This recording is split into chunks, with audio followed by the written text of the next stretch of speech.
Fala pessoal, tudo bem? Cá estamos para mais um vídeo. Eu sou o Alexandre Aranha, sou colecionador de camisas de futebol, sou jornalista, amo uma história e muito em breve os campeonatos europeus estão de volta e eu decidi fazer uma série de vídeos, de 5 vídeos, para contar sobre alguns jogos, alguns clássicos, algumas rivalidades que são meio fora do eixo, para você colocar esses jogos no seu calendário e se divertir ainda mais com os campeonatos que vão começar. A ideia aqui é falar menos de Barcelona e Real Madrid, menos de Liverpool e Manchester United e falar um pouco mais de rivalidades que começaram do nada, que têm um contexto histórico mais legal, ou que são entre times pequenos e, claro, todos que vão disputar a primeira divisão dos 5 principais campeonatos europeus. Começando pelo inglês, depois o espanhol, o italiano, o alemão e o francês. Então se liga nessa série que vai começar agora nesse vídeo. E antes da gente realmente entrar de cabeça no campeonato inglês, dá para perceber que estamos falando de campeonato inglês hoje, eu queria pedir para você deixar a sua inscrição aqui no canal, deixa o seu like no vídeo, comenta o que você achar desse vídeo, se você já conhecia essas rivalidades que eu vou citar aqui, e claro, compartilha com quem você acha que vai gostar também desse conteúdo. Fechou? Então, bora que bora. O que eu acho legal nos campeonatos europeus, e a Inglaterra é um forte lugar que isso acontece, é que eles são muito bairristas, né? Eles são muito, assim, de sentimento de comunidade, de pertencimento. Então, isso aflora bastante algumas rivalidades, e a gente já vai começar falando de uma que eu gostei muito de descobrir mais sobre ela, porque eu não conhecia tão profundamente, eu conhecia meio o básico, que é o clássico entre Newcastle e Sunderland, o famoso Tineware Derby. Esse clássico reúne os dois times do Nordeste da Inglaterra e a rivalidade existe desde a Guerra Civil Inglesa. Isso mesmo. Essa guerra aconteceu entre 1642 e 1651. Mas o que aconteceu? A cidade de Newcastle, ela era o berço de pessoas mais ligadas à monarquia da Inglaterra. A população era de maioria anglicana e preferiam viver uma vida um pouco mais tradicional, respeitando o que estava acontecendo desde muito tempo. Então, seguindo as mesmas tradições, as mesmas regras. Já a cidade de Sunderland, ela tinha uma pegada um pouco mais proletariada, um pouco mais povão, e apoiavam o parlamentarismo, e tinha uma visão mais protestante radical. Então nessa rivalidade a gente já colocou questões religiosas e questões políticas envolvendo as duas cidades, Sunderland e Newcastle. E lá pelas tantas, nessa guerra civil, a cidade de Sunderland foi muito importante para conseguir fechar o porto de Newcastle, que era o grande reduto ali dos cavaleiros que defendiam a monarquia. Então, por ser uma cidade portuária, ela recebia muitos recursos e a partir do momento que o porto foi travado por conta das tropas que entraram em Sunderland e acuaram a cidade de Newcastle, isso meio que deu um rumo diferente para o que estava acontecendo na guerra. No final das contas, o parlamentarismo venceu, depois voltou a monarquia, aí o resto é história, mais história quer dizer. E o fato aqui no Esse Manto Tem História é que desde essa época Newcastle odeia Sunderland e Sunderland odeia Newcastle. As duas cidades, as duas populações não se gostam. E é óbvio que isso ia entrar em campo quando o futebol se desenvolveu, certo? Então os torcedores do Newcastle sempre se vangloriaram de serem um pouco mais abastados, de terem mais cultura, de serem mais ricos. Já os torcedores do Sunderland sempre defenderam uma bandeira mais populista, mais povão, e claro que existe muita violência nesse derby. Lá em 2003, 95 torcedores foram presos depois de uma confusão envolvendo uma partida da seleção inglesa. Não tinha nada a ver com os dois times, mas isso aí foi só um pretexto para eles caírem na porrada. 95 pessoas presas. E tem uns loucos aí na história, que eu vou citar 3 aqui, que conseguiram jogar pelos dois times, e tem um deles em particular que consegue ser odiado pelas duas torcidas. Jack Colback jogou no Sunderland de 2008 a 2014 e saiu para o Newcastle sem custo nenhum, o que revoltou bastante os torcedores do Sunderland, que não ganharam nenhum bufunfa nessa transação. Lee Clark, esse é o nome da fera que é odiado pelas duas torcidas. Ele foi ídolo do Newcastle nos anos 90, depois se transferiu para o Sunderland direto, de um clube para o outro. Lá, num jogo muito importante de playoff para o acesso à primeira divisão, ele foi expulso num jogo contra o Newcastle, e depois disso, ainda quando ele estava no Sunderland, ele foi visto assistindo a um jogo do Newcastle usando uma camisa que ofendia o Sunderland.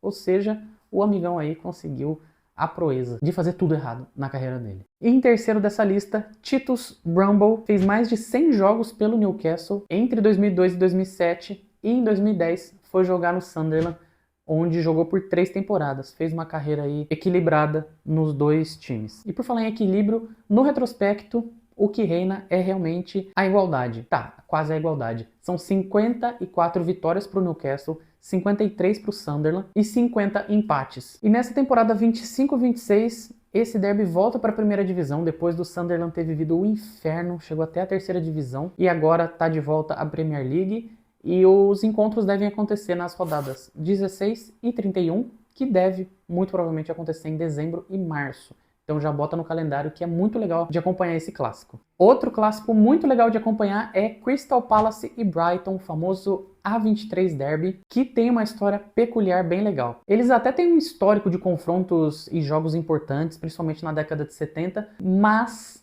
foi uma rivalidade entre dois técnicos que aflorou o que é esse clássico, o que é essa rivalidade entre o time de Londres e uma cidade mais ao sul do país, que é Brighton. E os dois protagonistas dessa história são Terry Venables e Alan Mullery, que na temporada 76-77 eram técnicos do Crystal Palace e do Brighton. Só que, meu amigo, minha amiga, eles já se odiavam há muito tempo, desde a época que eles eram jogadores do Tottenham. Mullery era o capitão do Tottenham e Terry era o segundo na hierarquia do vestiário. Então eles sempre disputavam o protagonismo dentro do clube.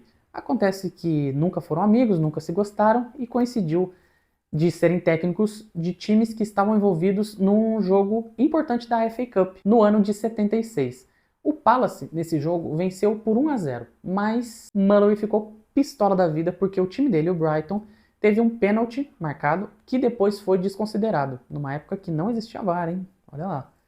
Isso revoltou muito o Brighton, principalmente o seu treinador. Ele foi para cima da arbitragem, a polícia foi envolvida no negócio para apartar ali a briga, só que dentro do vestiário o negócio continuou quente. Tanto que Mullery saiu do vestiário do Brighton, foi até o vestiário do Crystal Palace para brigar com os jogadores e com o seu arquirrival. E o que contam os relatos é que foi nesse momento que o Mullery ele pega uma nota de 5 libras, joga no chão e fala que era isso que o Terry e os torcedores do Crystal Palace e o time valiam, só 5 libras. Pronto, foi isso que bastou para os times serem rivais, mesmo estando separados por muitos quilômetros.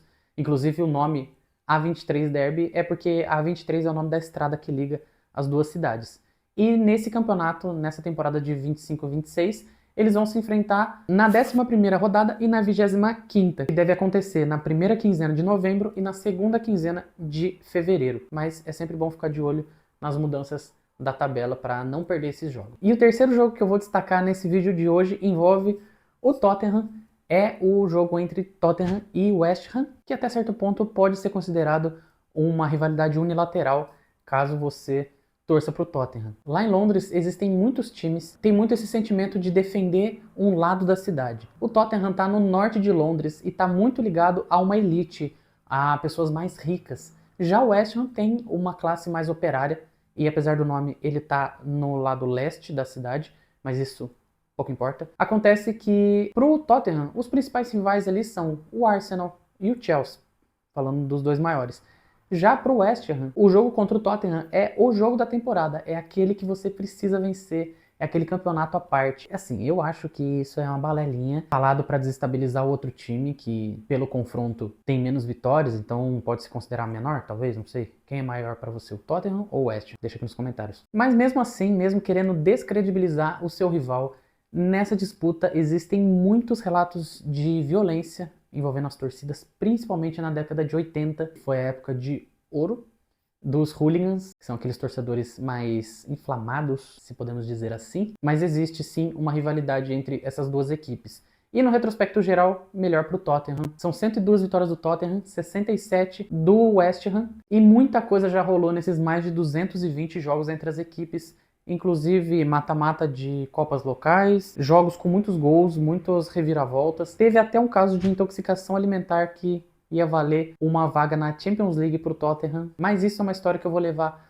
lá para o meu Instagram daqui a um tempo, então Fica de olho lá também para você não perder esse conteúdo, @esse Manto Tem História. E uma coisa que eu achei engraçado, um pouco trágica, mas engraçada, é que como na última temporada, tanto o Tottenham como o West Ham estavam mal das pernas, os torcedores se uniram, as duas torcidas se uniram, para chamar esse de El Crépsico. Por que Crépsico? Bom, crap é lixo, é coisa ruim, e nesse nome entra uma paródia com El Clássico, o grande clássico entre Real Madrid e Barcelona, que geralmente tem muita técnica envolvida, e como os dois times estavam muito mal, eles falaram que era um jogo lixo, portanto, El Crépsico. Eu gostei, achei engraçado, achei criativo, e de uma forma inusitada, as duas torcidas se uniram para protestar contra os elencos das suas equipes. E para você já colocar no seu calendário, o primeiro jogo entre eles vai acontecer na quarta rodada, que deve rolar agora já em setembro, e o segundo vai acontecer na 22ª rodada, que tem previsão para rolar em janeiro.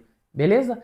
Gente, é isso que temos de campeonato em inglês. Claro que se a gente cutucar um pouco mais, a gente vai tirar muitos jogos, muitos clássicos bacanas para acompanhar. Então dá pra gente dizer que toda rodada, ou praticamente quase todas, vai ter um joguinho interessante pra gente acompanhar, que envolvem outros clubes, não só o Big Six ou os mais midiáticos. Então, relembrando, amanhã já vai ter um vídeo sobre o Campeonato Espanhol, nesse mesmo modelo. Eu espero que você tenha gostado, que você esteja aqui amanhã também.